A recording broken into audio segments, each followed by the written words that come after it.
Hey, thanks for coming on. Andy with you here on Monday, November the 8th. Apologies I didn't get this up yesterday. I was really busy yesterday. And so, apologies for that. Now, just to say, I won't update now until Thursday, but there's every chance there could be a bet tomorrow night. And not necessarily in Scotland, it's in one of the national leagues, but there's just something that I want to wait and hear from, and if there is, I will put that up on Twitter. So just check that tomorrow. I will know by lunchtime tomorrow, and it's just something I'm waiting on. So I mean, tomorrow's game. I don't think there's any value in the Stenhousemuir Albion game, but there's a game in the National League which I could have a decent interest in. It won't be a bet for the account, but I'll put it up there if people, I'll put it up for everyone to see. And just to say quickly, with regards to the National League, excuse me, as I did say at the start of the season, the National League plays a big part in what I do. And looking back over the last probably three weekends, or the last three full weekends, we could have made a profit by backing sort of the teams that come out similar, like they do on the Scottish figures. I use the same sort of process. I've put like a couple up each weekend, haven't I? Like Boreham Wood the other week and things, and the Ebbsfleet, obviously the Ebbsfleet thing, which was a separate entity. But the National League, I've just sort of, in the last 3 weeks, the methods that I use in Scotland have sort of started to come to fruition, and that's something I did say at the start of the season. It's very tough early on, but I think sort of end of September to sort of mid-October, you can start getting a real good gauge of form in the National League. And I think, from sort of now until, March time, it's going to play a big part of things for me, like it always does. I will put them up on here. They're not just exclusively for members. I will put the National League bets up on here. Whether you want to back them or not, it's up to you. But as I say, in the last 3 weeks, and it's something which I always do. After Scottish Leagues 2-1, it's probably the National League is probably sat in there for me as my third go-to thing, then Scottish Championship. But Scottish League 2, Scottish League 1, and the National League is, for me, it's a major part of importance throughout the season, but it's all about using it at the right time. And as I say, I think in the last 3 weeks it would have worked well alongside the Scottish bet. So I will put those up this weekend for everybody to see. And as I say, I might have an interest tomorrow. But let's get on, quickly have a look what happened at the weekend. Aberdeen Motherwell, this was a members bet. I was really confident on this. Not really confident, but it's a sheer fact we were getting 4-1 about something that's 2-1 in places. We were getting double the price pretty much, and it was a nice winner. 4-1. It's bets like this. They don't come along that often, but you do have to really sort of make the most of them. Aberdeen, as I said, should never have been odds on. They just didn't warrant it. Hearts 5, Dundee United 2. We were with Dundee United. Again, taking on a team rated 50, but again, they were putting odds on. I didn't think they warranted being odds on. Evens was what I had them in, and we were getting 4-1 about an 11-4 shot. And if I can get 4-1 about 11-4 shots, I'm always interested. Sadly, it didn't win. St Johnstone 0, St Mirren 0. A tough game to call, wasn't it, really? I did say that, when you sort of get teams, there's a bit of value there. The draw was bound to come off. Not that I'm saying you should ever back draws, because I think it's a negative way of looking at games. Dundee 2, Celtic 4. I expected Celtic to win, but they shipped 2, as Rangers did as well. And you look at the difference, 57-19. They were 38 points ahead, 38% clear of Dundee, whereas Rangers were 70%. Rangers on figures are all twice as clear as what Celtic, but both of these teams ship to. And I think it just goes to show that Rangers are so underpriced. Defence is looking poor there, I have to say. I mean, last season I did flag up, many a time, or members' emails about Rangers to win to nil was a decent bet. But it doesn't seem to be the case this season. And they were behind in that game early on. But I mean, if you're taking 4-11, about 57% shots and 7 on, about 7, you're never going to win. Simple as that. You'll have 75% winning weekends, but you won't win overall. Championship, Ayr in Inverness. I found this a tough game to call. I just said I'd probably just side with Inverness, and the figures did.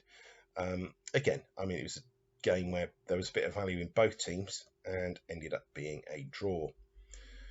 Dunfermline 1, Morton 3. I think Dunfermline, for me now, after this performance, has to go down. Regardless of my thoughts about them being better than what they are, what I've been told is expected, this has to go down as a massive, massive disappointment. And I think if you're getting beat 3-1 at home by Morton, then you got problems.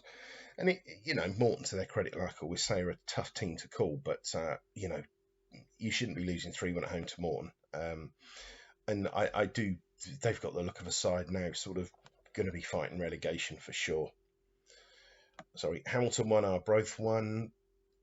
It was a tough game to call, wasn't it? Really, it was a smidgen Arbroath, but 0.1 at 43%, as I said, didn't really interest us. This game had a bit of a surprise, wasn't it? Kilmarnock 0, Partick 1. 0.15 in Kilmarnock. There was enough in it. It was a bet that sort of tempted me. But there is something predictably unpredictable about Partick. And I said at the start of the season, they're a potential dark horse in this league. And I still think that could possibly be the case. Kilmarnock, they've not gone through this league like a hot knife through butter, like what we thought they would. But I mean, they far too short at the off, and for me to warrant any involvement. Queen of the South 1, Wraith 1. Again, another game, look, where both teams have got a bit of value in, but the draw's come off, and that's just something, I don't know, maybe you should keep an eye on. Draw's been priced up short. From not that I'd ever say, oh, look, go and get involved in a draw, because backing draws is a negative thing. But I felt there was half a point in Queen's Park, as I said at the time. I didn't back them, but and I did say Queen's Park win or draw, and I think that was odds against, wasn't it? I think 5-4, I think, was best on that. I can't remember, but I know it was something I did mention, and I did look at the price, but I didn't get involved. League One, this was a bet for us. Airdrie 3, Peterhead 1. I was quite confident with this. 56%, 0.3. I was a lot more confident than the 50% Kilmarnock 0.15. Not that Pete's had done anything wrong. I just thought Airdrie were far better side, and we're with Airdrie on the outrights, and I'm very, very. I think we're in a very, very good position. We'll have a look at the outrights this weekend because we haven't got the Premiership, so we got those 3 leagues to concentrate on. And as I say, I'll put up my best bets as well from the National League, and we'll have a look where we are anti-post wise, because I know in England with Chelsea, League 2, West Brom, we got Rotherham flying okay for us. I think Exeter are doing okay, aren't they, in League 2? Scotland, Airdrie and Alloa in this league. Not so good in the Championship with Hamilton. And League 2, we're with Forfar. So we're sort of there or thereabouts, I think. But we'll go through them all quickly. Dumbarton 1, Clyde 1. This was a real tough game to call, wasn't it? Bookmakers got it absolutely right. There was nothing was being given away. Falkirk 1, Alloa 1. We were with Alloa. I just felt that 0.4 at 31% was worth it. And the recent upturn in form has been encouraging. I didn't like to bet them because, you think, oh, crikey, you might jinx them or something. But, we had to bet them at the price. and they come away with a draw, which I think was fair. But they are going in the right direction, without a shadow of a doubt. At Airdrie, the only team to win this weekend in League One. Montrose 0, Cove 0. This was a real tough one to call, wasn't it? 39 and 37. I felt the value was with Cove, as I said on Thursday, 2-1. I thought was a decent price. I didn't back them, but I felt that it was a decent price. Queen's Park 1, East Fife 1. That was a shock. I think Queen's Park were behind in that game as well. I think they were behind. I'm sure they were. But anyway, that's disappointing. And, top at home to bottom, I said Thursday, 64%. It's not that I would have backed it at 2-5 when it should be 4-7.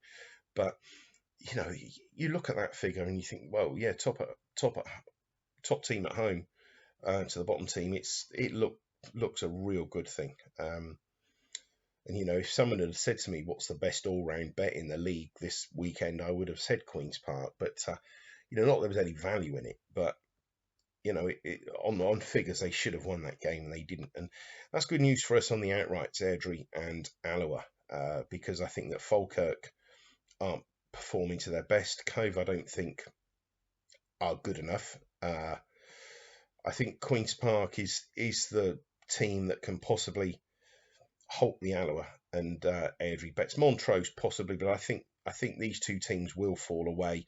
Falkirk are always unpredictable, as I've said before. So it was nice to see someone nick something at Queen's Park. League 2, this was a members bet. This was an absolutely unmitigated disaster. Friday evening, 59%, even money, should have been 7-10 on my figures, 4-0.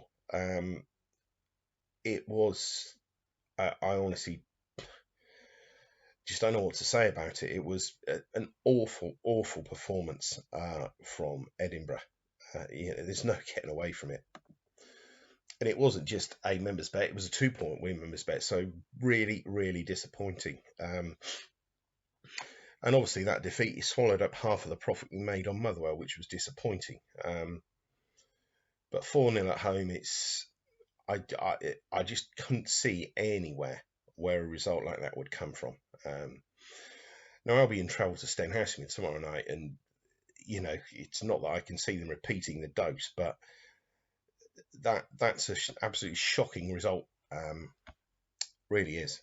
As I say, I gave them an 18% chance, and bookmakers obviously gave them sort of over a 30% chance, but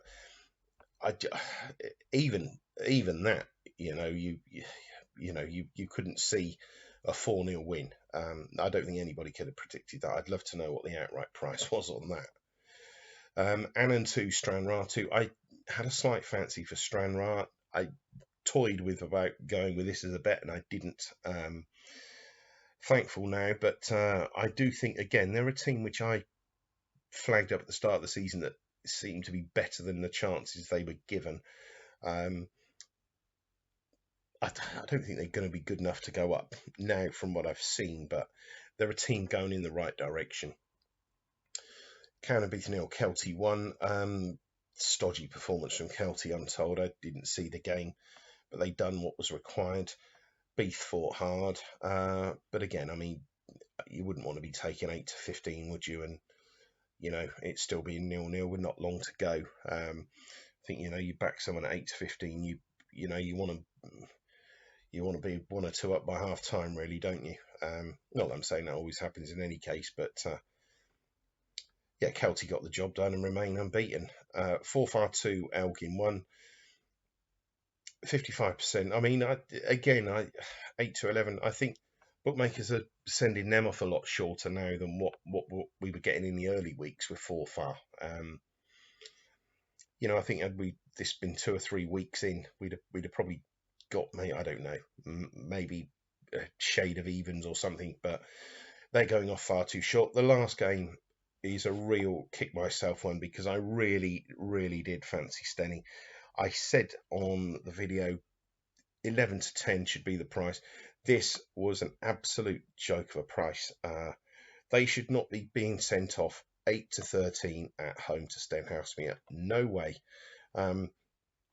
Even if I was being kind, I could have put them evens, would have been the best price that I could have put about Sterling. But 11-10 was what they came out on my book. And 0.8 at 29%. That is sort of on the margin for me as a bet. 3-1, I did feel it was a big price, and I could kick myself for not getting involved. It's easy after the event, I know, and had Sterling won 3-1, I'd be, thank God I didn't get involved in it.